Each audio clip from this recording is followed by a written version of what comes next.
Guys, we're rolling, and as you see, my eyes are closed. You say, well, why are your eyes closed? Because there's no such thing as a perfect dog. Let me say that again. There's no such thing as a perfect dog. But now here's the thing. A lot of people get kennel blindness and think that their dogs are gods. But there's only one God on this earth, man.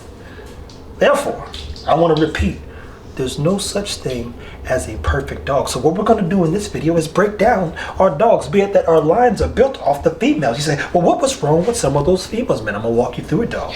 And I'm going to give you tons of information so that you too cannot be kennel blind. And even more importantly, better your program. And I'll give you a book at some point in this episode that you too can read so you can take a closer look at your dog. Because I repeat, there's no such thing.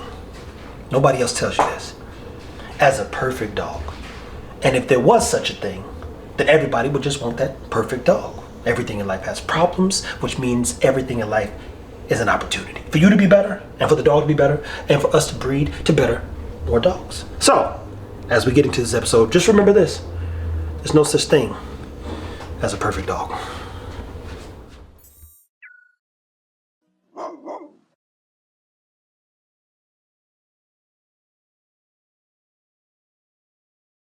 Let's take a look at Zara.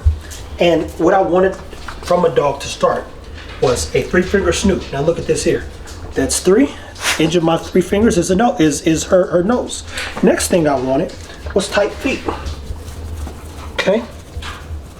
Next thing I wanted was a good scissor bite. Look at those teeth, man. Zara can tear through a whole pack of ribs, and we'll show you later what it's like to get through some ribs. Next thing I wanted was a good rear. Now here's the challenge. Somebody asked, hey, does Zara always walk that way?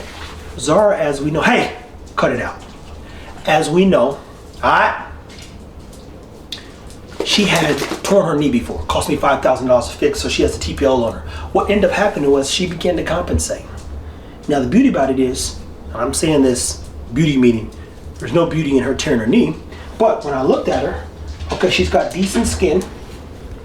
She's got a little bit of allergies. She can sit relatively perfect. When you've seen Zara stack off, she naturally has good hocks, and her top line's good. Where did I get that information at? Some people read it in their breed standards. I read it as I analyzed all the books. Manaka. Maya, come here. No, move. It's Maya's turn. Come here, Maya. Let me show you how ridiculous you are. Now Maya too. She has, good Lord, she's got no pace to her. I'm gonna try to do this. She won't sit still. She has more of a 2-finger snoot, which is like right here, right? And she has tight nares. So I don't know if we have any videos showing Maya and how heavy she breathes when she gets overheated. What else does Maya have? She's easty-westy like a mug. And let me be very clear. I took her to Ego, which then did what? See, look, I don't be on Maya like that. You gotta back up off me, Maya. I took her to Ego, who was also easty-westy. And get this, Ego's dad was easty-westy. But Maya's a happy dog. She's a stinky dog too. So she had more of the bully bulldog.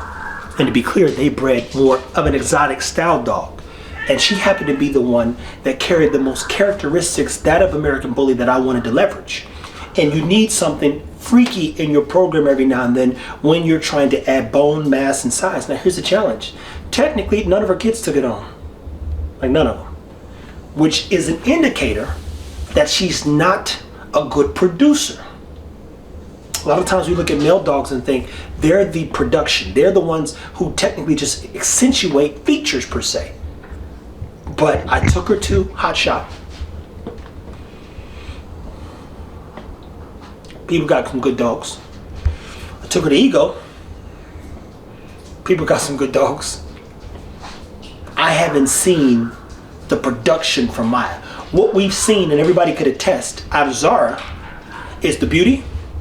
You see the structure, you see some of the tight-lippedness, you see the intelligence, you see the drive, hell, you see the good feet, you see the health. So when I took her to Hot Shot, she went to him too.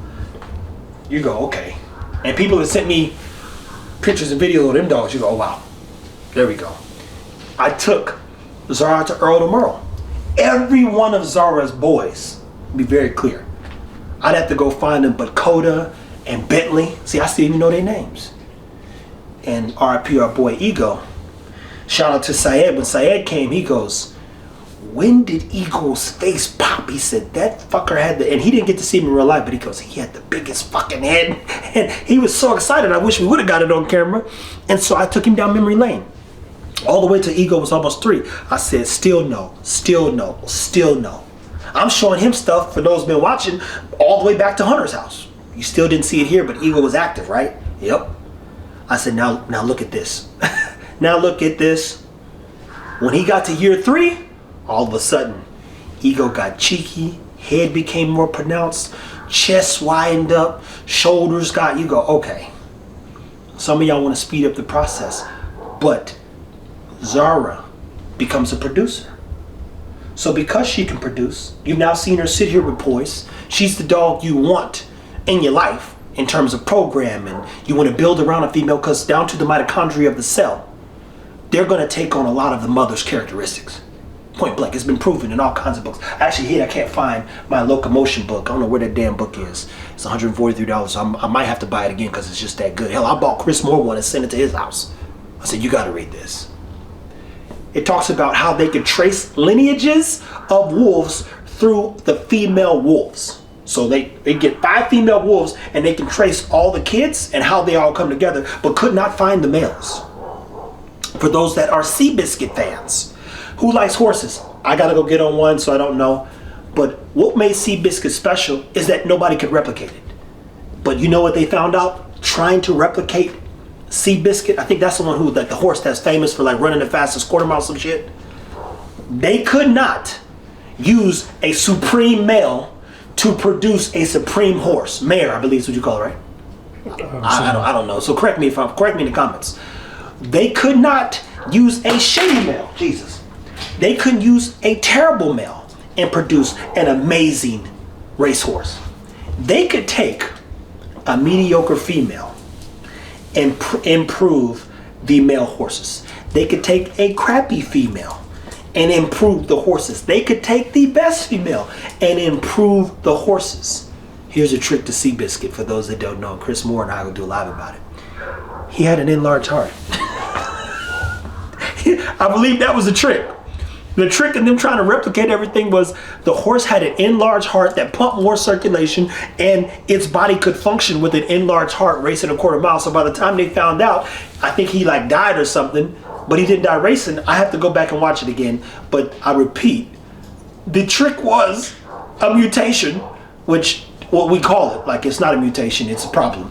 But the horse had an enlarged heart, and so it was double pumping the whole time. And they're like, how do we make these horses like Seabiscuit? You kind of need an enlarged heart. But I don't know how well it's gonna work, because when the enlarged heart becomes an issue, kaboom, bad things will happen. Kennel blindness is not studying your program, getting fixated on the female or the males. And here's the other truth. You haven't seen other males produce better males a lot of times.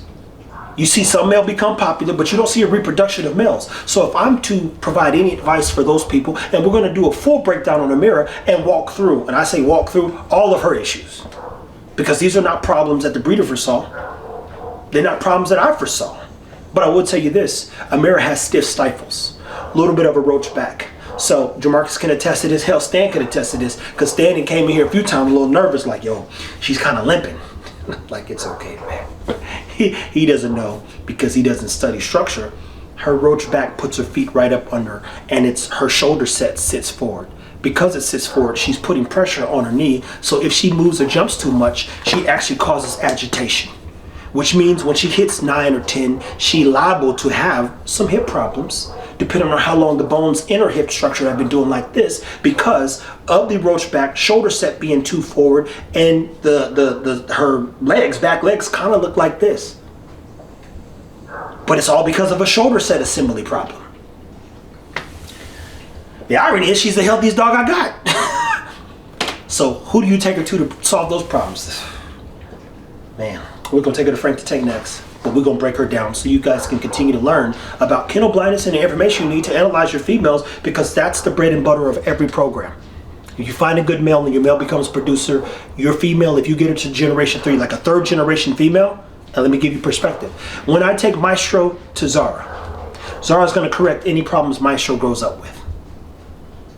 Zara's also, we're gonna double down on all the good things that Maestro has. 2 times the confidence, 3 times the intelligence. Ego is smart, Amir is smart, Zara is smart, Maestro is smart as shit. I'm using 4 because Amir is not my dog. Zara is my dog. Well, Amir is my dog, I'm saying I'm tripping. But she's like, I'm talking about the lineage. Zara, Ego, Maestro. Maestro, Zara, 3 times the intelligence, 3 times the drive, 3 times the poise. Even Maestro don't bark. Like him and Joker be out there, and you hear Joker, and the Maestro just be like, dude, chill. You know who you couldn't get to bark was Ego. You hear Ego do like this. And that's him saying, let me in, bro. Or if he wanted something, he'll elbow me. Like, dude, what do you want? But let me be very clear. Maestro don't bark. That's genetic too, believe it or not. So I'm watching and I'm testing it. That's the only reason why I even leave him out there together like that at times. I'm like, dang, he been around Joker now for almost 2.5 months, outside together, and he still will not bark. Cause he like, even when he's in the cage, he get frustrated if he hear food moving around, but like, the dog don't bark. And I'm like this, yes. Because when he does begin to bark, I'll be able to trust his overall development. Like Ego, before he passed, he got next to his window, man. And I saw him growl and bark because the dude was out there cutting the grass. I don't know, something clicked where he understood, this is my home, because he didn't bark at nobody else's house. But then he started to bark. I said, okay, he don't trust these people. That's when you can trust a dog more than you can trust yourself. Because if I got a dog who don't make no noise, who don't argue, who don't fuss, who don't fight, Ego don't even start fights. He stops. That's for damn sure. And his mama starts everything. Kennel blindness is a real thing. Breeding your females is everything. Finding the right female could be the hard part. There are no dogs that are perfect. So you're always in the pursuit of betterment and progress, but never perfection. 3 things I would look for: great breeder, great breather, and the American Bully, a great heart, and of course, we use the word temperament, but a dog who is composed. A puppy who is composed. A puppy who can, like, you feel like, oh, I'm gonna learn from this puppy. I'm gonna be better because of this puppy. Everyone who has our puppies, and shout out to Kate out there in Alaska. She's so excited with, I don't know what the dog's name is. I call her Patches. But she just started agility courses. She's like, I can't wait till summertime. The stuff that some of these people are doing with these pups that we've put out there from this last litter alone, I'm like, oh man, that's good. These are active people who wanted to be active and have a dog that can be active. All they thinking is, thank you. I just want to thank you so much. Thank you so much for this dog. And you see, they got another dog on the couch or something, and they're just like, every post is like, this is my dog. I'm like, we got it right. We want to get it right more than we got it wrong. Shout out to everybody a part of the Fit Bully family who has this last breeding. The next couple of breedings, again, structurally planned. I want them to be structurally sound, but most importantly, happy, healthy dogs. And that's what I'm betting on, people. So keep taking care of your dogs, remove the blinders, read all you can. Oh, and you want to see the book, don't you? I've shown it before, but if you analyze structure and action, the making of a durable dog, you will become a better breeder, especially if you analyze this book and then apply the information to your program. Until next time.